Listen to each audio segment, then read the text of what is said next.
नमस्कार दर्शकों, कैएनएन news channel में आपका स्वागत है। विधानसभा चुनाव आते ही राजनीति चहल पहल बढ़ गई है। इसके तहत हमारे चैनल द्वारा लिए गए इंटरव्यू में क्षेत्रवासियों ने कांग्रेस को चुना है। वहीं विधायक के रूप में विपिन वहां खड़े को देखना चाहते हैं। क्षेत्रवासियों से बातचीत में उन्होंने विधायक विपिन वानखेड़े के द्वारा किए गए कार्य व्यवहार कुशलता को बताया। सभी का कहना है कि अब की बार कांग्रेस सरकार आई है। देखते हैं जनता की आवाज। कैएनएन न्यूज से संवाददाता नवीन पहाड़िया की रिपोर्ट। उन्होंने जो उनके विधायक निधि कलेक्शन आता है उनसे हर गाँव में कुछ न कुछ कार्य किया। हमारे गांव में भी माता जी मंदिर में तीन पद का कार्य किया। तो हम विधायक के रूप में विपिन भैया को देखने जाते हैं और मुख्यमंत्री के रूप में भी कमलनाथ जी को देखने जाते हैं। शाम से लोधा के कमलनाथ की सरकार बनी 3,84,000 कर्ज माफी हो। मेरे 2 खाता था, मेरे नाम से था 1,52,613। मेरे पिताजी के नाम से था 1,51,113। ये कांग्रेस सरकार कमलनाथ जी की माफी हो। वो विपिन ने पुराना काल आया है। ये बीजेपी का जो है सब इसके घर पे सो रहे हैं। वो बच्चा पुराना में थे, उसकी मम्मी पुराने में थे, उसके औरत पुराने में थे। दिन रात जनता की सेवा जाने और 20,000 वोटों से जीत रहे हैं। सुभाष नल्ला गला वोट दिया है और पूरी तरह से अधिनायकवादी और पार्टी होगी। कांग्रेस के कुछ आदर्शों को नई मिट्टी में मिला दिया। कांग्रेस पार्टी एक बहुत बड़ी गौरवशाली इतिहास वाली पार्टी है। इसमें गांधी, सुभाष, नेहरू, सरदार पटेल जैसे महापुरुषों की घाटी है हमारे साथ, विरासत है हमारे साथ। इंदिरा गांधी की शहादत की विरासत है हमारे साथ, राजीव गांधी की शहादत की विरासत है हमारे साथ। ऐसी कांग्रेस के लोग हैं और हमने इस देश को लोकतंत्र दिया, हमने इस देश को संविधान दिया, हमने इस देश की लोकतांत्रिक संस्थाओं को आगे बढ़ाया, हमने पंचायती राज दिया, हमने इस देश में औद्योगिक संस्थान कायम किए, हमने इस देश में IIM कायम किए, हमने इस देश में एम्स कायम किए। ऐसी तमाम स्थितियों परिस्थिति लाए तो 70 साल में हमने विकास के चरम शिखर पर इस देश को पहुँचाया। यहाँ तक कि कंप्यूटर क्रांति के जनक हमारे राजीव गांधी रहे हैं, उनकी वजह से आज देश इतनी तरक्की कर पा रहा है।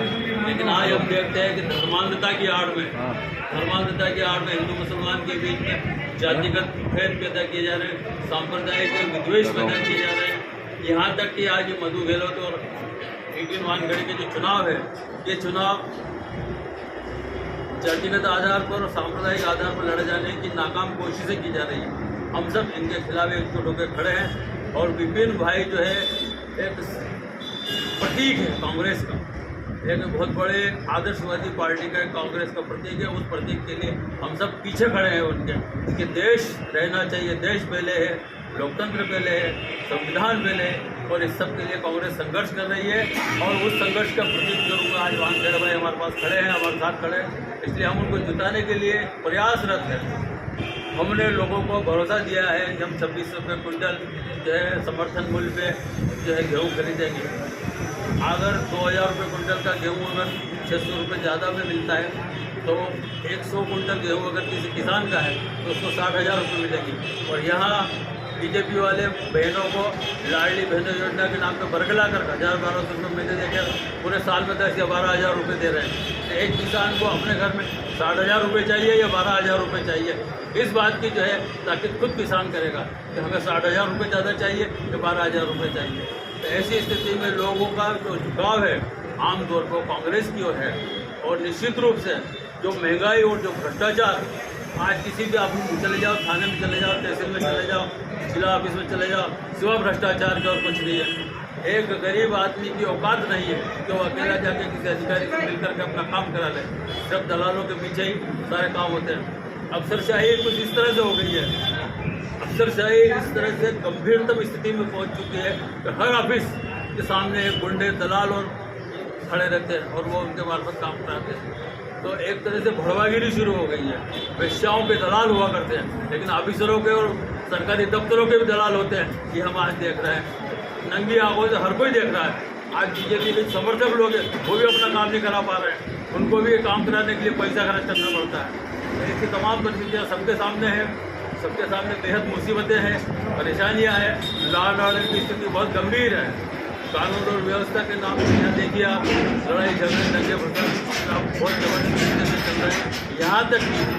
यहाँ तक कि माताएं बहनें सुरक्षित नहीं है, और माताएं बहनें अगर सुरक्षित नहीं है तो फिर इस देश का क्या हाल होना है। नारी शक्ति के नाम पर नौटंकी की जा रही है।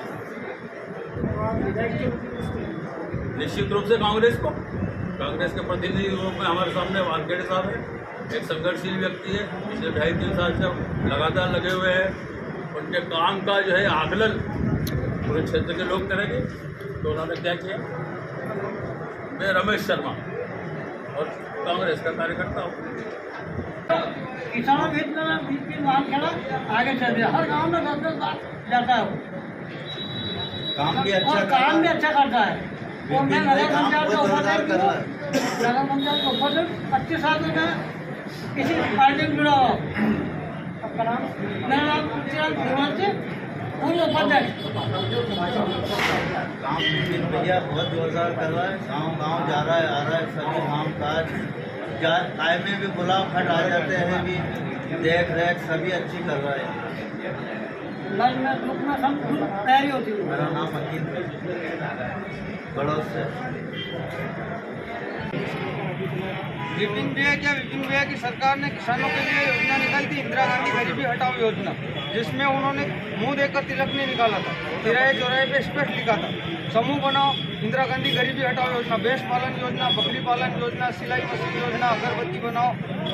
उन्होंने लिखा था कि समूहों के लिए 7 वचन, साथ रहेंगे बात कहेंगे, साथ पढ़ेंगे साथ बढ़ेंगे, कमाएंगे बचाएंगे, अपना गांव अपना द्वार, नई नौकरी बस रोजगार, महिलाओं को देकर मान, हम भी पाएंगे सम्मान, सबके दिल में बसा करेंगे, नहीं कभी भी नशा करेंगे, नहीं चले अब कोई कुल्हाड़ी, महके जंगल खेती बाड़ी।